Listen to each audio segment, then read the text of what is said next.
merupakan jemaah muasasah tabung haji. Wanita sedang berbaris untuk dibawa masuk dalam Raudah Syarif.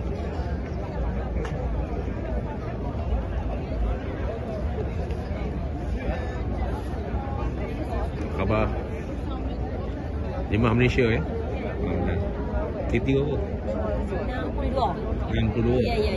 Bila balik? Malaysia 30 sampai 1 Julai.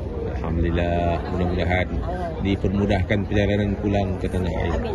InsyaAllah. Berbaris Apa masuk Raudah? Tak berkumpul pukul 5. 5 ni.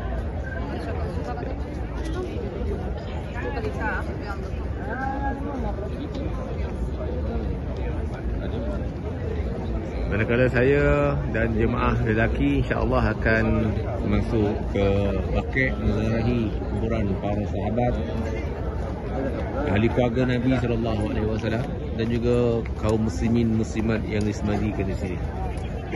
InsyaAllah kami akan masuk ke 5 pagi juga. Jemaah Haji Malaysia wanita sedang berkumpul berbaris untuk dibawa masuk ke dalam Raudah.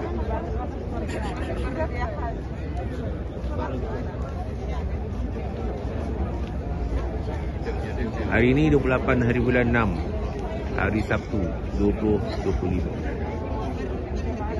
Wajah-wajah yang berseri untuk menziarahi tempat yang berkat, tempat yang mustajab berdoa.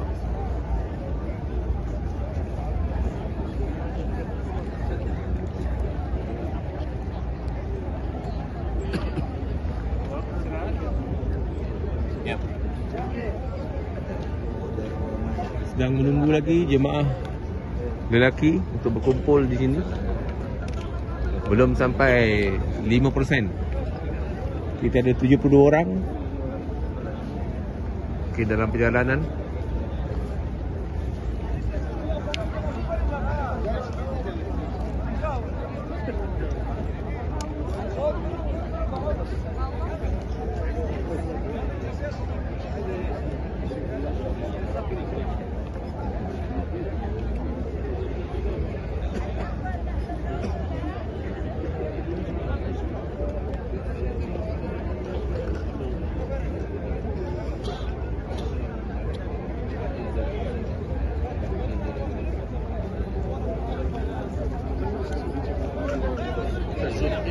Muasasah di mobil kan. Zalmi dia Mesti kita bawa lah.